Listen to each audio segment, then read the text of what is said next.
Las señales del mercado, la trastienda del poder, los personajes claves del mundo empresarial y, ¿por qué no?, innovación, startups y tiempo libre. Por la 100.1, un espacio para conversar e informarse con Mateo Navas, subeditor de DF+.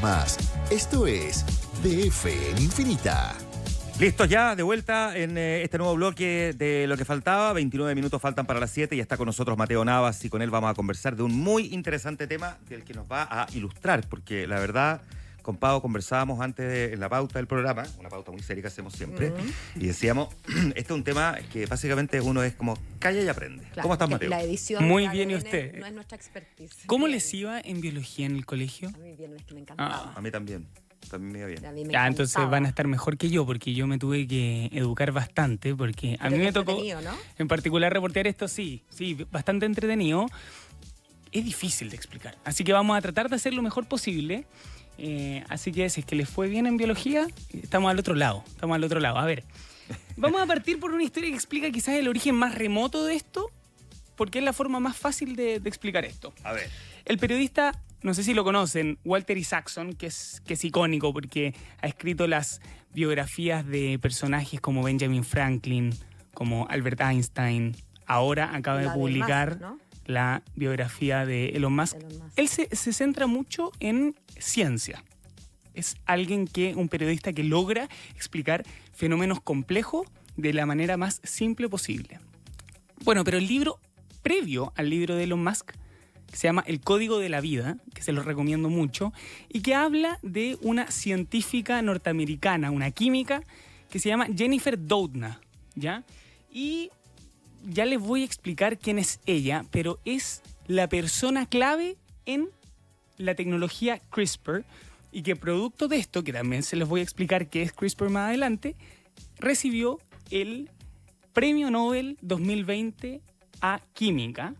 Y en este libro, debutó número 1 en el The New York Times y básicamente explica y narra la vida de Jennifer Doudna, de cómo logró descubrir esta tecnología y no solamente eso, sino que también patentarla y pavimentar todo el camino de aquí en adelante, porque es una tecnología que puede cambiar el mundo. Tal cual. ¿Qué es lo que hizo Jennifer Doudna? Bueno, básicamente creó una herramienta para sacar, editar y reemplazar partes del ADN. Ya vamos a contar más detalles de esto, pero básicamente quiero que se queden con esta idea. Logró que el libro de la vida de todos nosotros, que es el ADN, se convirtiera en un documento Word. Editable. Entonces, en este libro, que tiene 700 páginas, es súper largo, en particular en la edición en español, sale mencionado más de 30 veces el protagonista de nuestra historia, que es Rodolphe Varangou, que es considerado también uno de los científicos claves en el desarrollo de CRISPR. No solamente es una eminencia en esta tecnología, sino que también es un fan. De hecho, tanto así que en la patente de su auto de Carolina del Norte sale CRISPR, la palabra CRISPR, porque en Estados Unidos, a diferencia de Chile, uno puede editar las patentes de los autos. Entonces él decidió que en su patente de auto saliera la palabra CRISPR. Y bueno, Varangou es un científico francés que vive en Estados Unidos y que es fundador de Trigo, ¿ya? Que es una biotech norteamericana dedicada a la modificación de genes de árboles, para generar básicamente procesos mucho más eficientes en el crecimiento y también acortar periodos de crecimiento y generar árboles mucho más resilientes, que vamos a hablar un poco de eso. O sea, por ejemplo, resilientes al frío, a la sequía, a las pestes. O sea, pueden hacer todo mediante esta tecnología CRISPR, porque pueden editar partes del ADN que justamente es, por ejemplo, poco resistente a las sequías o a las heladas. Pueden cambiarle esa parte, cortan y traen de otros exacto, o sea, un pedazo de ADN de otro organismo y ni siquiera de otro organismo. Pueden editar el mismo y pueden sacarlo. O sea, eso es lo impresionante. Vamos a hablar del por qué esto no son transgénicos, porque la gente muchas veces los confunde. Porque son los transgénicos o cuando es un ADN de otro organismo. Entonces, a pesar de los miles de kilómetros de distancia y el trabajo experimental de una compañía como esta, que nació en 2019, captó la atención de Arauco, la forestal chilena ligada al grupo Angelini. Y por eso, en septiembre de 2023, compraron el 51% de esta compañía por un monto cercano a los 49 millones de dólares. Ese es como el origen y la historia más en general. Y les quiero explicar ahora lo que es CRISPR más detalladamente. Ya, a ver. A ver, como se los planteé antes, es un instrumento de laboratorio que se ocupa para editar piezas de ADN de una célula. ¿Y cómo se hace esto? A ver, existe una molécula, ¿ya?, que se llama CRISPR-Cas9 y que le permite guiar al ARN una enzima que se llama Cas9 y que hacia la secuencia del ADN. ¿Y que esto qué les permite? Corta hebras de un ADN y las reemplaza por otra. Ya, perfecto. ¿Y cuál es el objetivo de cortar una hebra para reemplazarla por otra? Por ejemplo, yo se los quiero explicar de la manera más simple posible porque es un caso práctico de este año. Ya. Este año por primera vez trasplantaron un riñón de cerdo modificado genéticamente a un paciente vivo humano. Perfecto. Humano, ¿ya? El riñón porcino, que esto salió en todas partes, viene de un donante, o sea, de un chancho que se modificó genéticamente mediante la tecnología CRISPR para eliminar genes porcinos nocivos, que obviamente al ser humano le iban a hacer mal, Obvio. y añadir determinados genes humanos para mejorar su compatibilidad con el cuerpo. A poder adaptarlo. Exactamente. Ya, Esta era una persona que obviamente necesitaba un riñón y que obviamente las listas de espera son complejas, Ya, etc. ya. Y además los científicos no solamente hicieron eso, sino que además inactivaron los retrovirus endógenos porcinos en el cerdo donante para eliminar cualquier riesgo de infección y de rechazo de cualquier persona, ¿ya? Entonces, a ver, esto obviamente esto ocurre en las clínicas, ocurre en los centros médicos, en los laboratorios más conocidos del mundo, pero, y esa es la parte más sexy, ¿no? O sea, la gente dice, esto va a cambiar el mundo porque, y después vamos a hablar de los dilemas éticos que una tecnología así genera, ¿no es cierto? Pero también se ocupa para otras cosas. Y una de esas es justamente el mundo vegetal, el mundo de las plantas. Exacto. Ahí está el interés de Arauco en Trico, que es una compañía que nace en 2019 cuando un científico de la Universidad de Carolina del Norte que se llama Jack Wang le pide una reunión a su colega de facultad Rodolphe Barrangou, que es el científico que les expliqué al principio, y que es experto en CRISPR. Entonces, el científico Jack Wang le dice, Rodolphe, mira, tengo esta idea, podemos nosotros quizás ocupar la tecnología de CRISPR justamente en el negocio forestal, porque hay todo un mundo que no se está explorando. ¿Y por qué se acerca a Rodolphe? Porque primero es experto en CRISPR, pero había algo fundamental que me lo repitieron harto en el reporteo, que Rodolphe además tiene un MBA y tiene muchas empresas. O sea, es un científico de la más alta gama que tiene además un olfato comercial muy bueno, que es algo muy extraño en el mundo académico de investigación científica, porque son personas muchas veces tan expertas que no tienen, digamos, esa facultad para ver, oye, aquí hay una idea de negocio. Entonces, aquí se encontraron dos personas que tenían una idea muy buena y también supieron crear un modelo de negocio efectivo. Y básicamente, ¿qué es lo que hacen? Bueno, Trico es capaz de crear variedades que pueden reducir el ciclo de crecimiento de años o décadas a tan solo 12 meses. O sea, por ejemplo, claro, o sea, por ejemplo, una especie, no sé, o de un pino o de un eucalipto específico que se demora 10 años en crecer a una altura y un grosor determinado, ellos pueden acortar el crecimiento muy rápido. Ya, tengo una pregunta, no sé si tienes la respuesta. A ver. Pero el que puedas acelerar el crecimiento, ¿no acelera también la mortalidad de la propia especie? No tengo la respuesta, pero... Como si envejeciera. Claro, porque digo, si es un aceleramiento, ¿no? Claro. Del proceso propiamente tal, que crece más rápido, si un árbol vive 200 años y en la realidad vive 50 en lugar de 200. Claro, pero como aquí lo son para crecer, Y para talarlo, probablemente claro. no importa. No, que estoy pensando en otra cosa, estoy pensando que probablemente esta tecnología inevitablemente en algún momento puede derivar en tecnología de, claro, seres animales, Claro. ¿no? Absolutamente. Claro, y hacer crecer más rápido, por ejemplo, un chancho. Claro. Y que en lugar de que se demore, no sé, 8 meses en estar en el tamaño tanto, que se demore 2 meses, pero lo que significaría que a lo mejor viviría menos también. Yo solamente estoy inventando acá, pero por ejemplo, quizás también mediante el CRISPR podría uno editar la hormona de crecimiento. Y quizás, o sea... Porque son dos cosas distintas. Una Son cosa cosas sería la hormona de distintas. crecimiento y otra cosa sería la madurez. Exactamente. Para Partes saber si el distintas chancho, del... Claro, si el chancho va a llegar a la edad reproductiva o simplemente va a ser una especie de guagua gigante. Exactamente. ¿No? No Exacto, sé, estoy exacto. pensando en voz alta. ¿Y qué les permite esto? Bueno, como hablábamos antes, crear árboles. Bueno, hay fotos muy interesantes en el internet de esta empresa porque es un laboratorio / invernadero que tienen mini árboles porque están todos los días, digamos, haciendo pruebas y acaban, de hecho, este año de hacer la primera plantación real en un lugar fuera del invernadero, fuera del laboratorio. O sea, esto ya está funcionando, digamos, ¿ya? ¿Y qué les permite? Bueno, justamente pestes, crecimiento, o sea, rapidez en crecimiento, resiliencia respecto a sequía, resiliencia respecto también al clima, que también está cambiando mucho. O sea, es algo que le interesa mucho a todas las forestales y en particular Arauco tuvo un buen ojo en ese sentido para entrar en este negocio. ¿Y cómo entraron? Porque como una empresa como Arauco entra en un negocio de una universidad en Carolina del Norte. Sí, dijiste, es como Claro. bien vuelta, es como larga la vuelta para llegar ahí. Es larga la vuelta y básicamente es porque uno de los científicos más importantes de Arauco, que se llama Claudio Baloqui, que es chileno, hizo su doctorado en los años 90 en justamente NC State, que es la universidad que aloja a estos dos científicos, y desde ahí, desde que terminó su doctorado en 1990, quedó conectado con la universidad.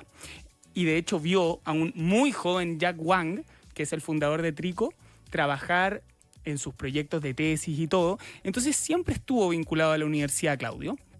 Entonces cuando estos dos científicos de la universidad quisieron pasar de la teoría a la práctica y encontrar un partner, digamos, real, que tuviera una posición en el mercado, pensaron de inmediato en Arauco y les ofrecieron primero ser un partner industrial y después eso se tradujo en un proceso de fusión-adquisición y que después de un due diligence y todo, en septiembre del año pasado, Arauco dice, me interesa mucho este proyecto y voy a invertir $50 millones básicamente por el 51% de la compañía, pero puso una condición: que Jack y Rudolf se quedaran dentro de la propiedad, que es algo súper importante para este tipo de operaciones porque Arauco necesita que esto se mantenga y se siga desarrollando, y la mejor forma de que se siga desarrollando es con los dos fundadores de la compañía. Entonces, eso es básicamente lo que generó Arauco, digamos, y la compra y esta posibilidad de crear árboles mucho más resilientes, mucho más, digamos, que tengan una barrera respecto a plagas, etc. Ahora, lo hablamos antes, que esto es básicamente es una técnica, ¿no? Es una técnica que permite editar partes del ADN, parte de genes, y esto también genera polémicas, ¿no? O sea, si uno piensa, yo hablé con algunos científicos que dicen, oye, hay que diferenciar entre lo que es la mejora genética con la terapia genética. ¿Por qué? Porque la terapia genética se refiere a corregir genes defectuosos para tratar enfermedades. Claro. Esto se está ocupando, por ejemplo, para temas de cataratas, para temas de cáncer. O sea, se ocupa para eso. Pero la terapia genética es algo muy distinto. Es básicamente implica modificar genes para mejorar características físicas eso o no mentales. Es la terapia. Lo primero es la terapia, lo segundo es la mejora. Es la mejora. Claro, porque eso en el fondo, una cosa es mejorarte de un mal y otra cosa es simplemente querer ser un superhombre o una superplanta, una planta atómica. Claro. Es ético. Es distinto como el enfoque, y por eso que las como discusiones ser más éticas, resistente, claro. Hay mucho más resistencia a la mejora genética que a la terapia genética, por razones obvias. Exactamente. Claro. O sea, o por ejemplo, está la duda, y la interrogante, ¿es ético mejorar capacidades intelectuales o físicas, por ejemplo, sin una enfermedad de por medio? O sea, es una buena discusión porque yo creo que no es tan claro la respuesta, fíjate. No es tan claro, porque si el ser humano tiene la complejidad de poder llegar a desarrollar cuestiones como esta, por algo el ser humano tiene la inteligencia que no tienen otras especies de animales, y por lo tanto en la evolución de la especie humana es capaz de encontrar maneras para mejorarse a sí mismo. Por eso digo que no estoy zanjando la discusión, solo estoy planteando la perspectiva de quien automáticamente pensaría que puede ser poco ético. Digo, ¿por qué si el ser humano en su complejidad y en su evolución es capaz de encontrar la manera de mejorarse a sí mismo, no lo haría? ¿Por qué? Porque estamos hablando de mejorarse a sí mismo. Esta discusión es completamente distinta a clonarse. Estoy hablando de tener mejora para tener mayor capacidad para poder, no sé, para poder correr más rápido o para poder tomar alcohol y no curarse. Puede ser, o tener ojos verdes, claro, por ejemplo. Obvio.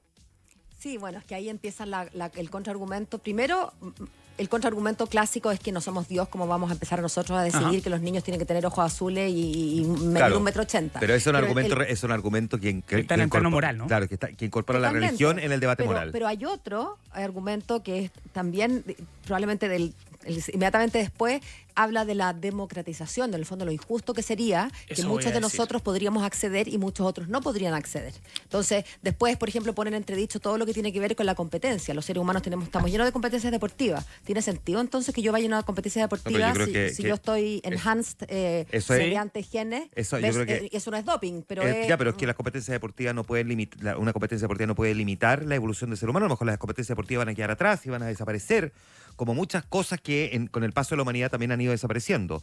Y lo segundo, respecto a la democratización, al día de hoy, es el contraargumento. hay personas que tienen enfermedades y no pueden acceder al tratamiento, al tratamiento adecuado. Pero esto lo multiplica por 1000, porque las posibilidades... Por el contrario, lo que podría llegar a ser es precisamente disminuir la cantidad de personas enfermas. Pero justamente aquí yo les quiero dejar estas justamente 3 claves que justamente surgieron en este debate. Uno es la seguridad y los efectos a largo plazo. O sea, no se conocen, por ejemplo, todos los posibles efectos secundarios de las modificaciones genéticas, porque esto recién está comenzando. O sea, imagínate que el informe de Hilary Cass, de la doctora británica, que pone en entredicho los bloqueadores de pubertad y estas bombas hormonales, y lo pone en entredicho, porque no hay suficiente evidencia como para haber tenido este enfoque de tratamiento. Imagínate si eso que lleva décadas está en cuestionamiento hoy día, imagínate esto que está en pañales, ¿no? Punto 2, consentimiento. Los individuos que nacerán con genes modificados no pueden dar su consentimiento para estos cambios. Eso también es algo... Ese debate lo encuentro extraordinario. Que es bien interesante. Y el tercero justamente es la desigualdad social, ¿no? O sea, la tecnología podría ser accesible solo para los más ricos, aumentando la desigualdad social si solo algunos pueden permitirse mejorar genéticamente a sus hijos. Esto, en todo caso, se ve mucho con las innovaciones. Generalmente las innovaciones... Las innovaciones, tienen acceso la gente que tiene más poder. Sí, claro. ¿No? Al comienzo. Y después genera... Luego se democratiza. Es como lo que hablamos la semana pasada con los paneles solares, ¿no? O sea, con el auto. Ponte a pensar los primeros autos, los primeros vehículos. Claro, ¿quién tenía? Y ahora... Tú vas a llegar más rápido que tenía auto, el otro tenía caballo o una bicicleta. No, pero claro, esto tiene que ver con uno mismo. Exactamente. No, sí, es fascinante gente linda versus gente fea. Es bien fascinante. Pero gente sana, pero no solamente sana, gente enhanced, como se mejorada. Mejorada, claro. Entonces, con más fuerza, con mayor capacidad de visión. Con más inteligencia, con capacidad de vivir más tiempo, con lo que se te ocurra. Todo se podría eventualmente llegar a evitar. Pero esto como que me recuerda, es bueno este debate. Es como la lógica de Nicolás Izaguirre, sacarle los patines. Es como, ¿por qué vamos a evitar? A generar una cortapisa, ¿no? Claro, que porque no todos pueden hacerlo, automáticamente no se hace. Es un gran debate. Sí, es un gran debate. Por eso digo, no es que yo tenga una postura, pero creo que uno tiene que abrirse a esa discusión. Porque sacarle los patines, Claro. Sí. Pero miren, ahora son patines, son patines de súper doble filo. O sea, todo el tema de las mejoras en las guaguas. Hoy en día, por ejemplo, uno puede seleccionar embriones que estén libres de alguna enfermedad. Lo que pasa es que yo creo que estoy despejando el segundo punto.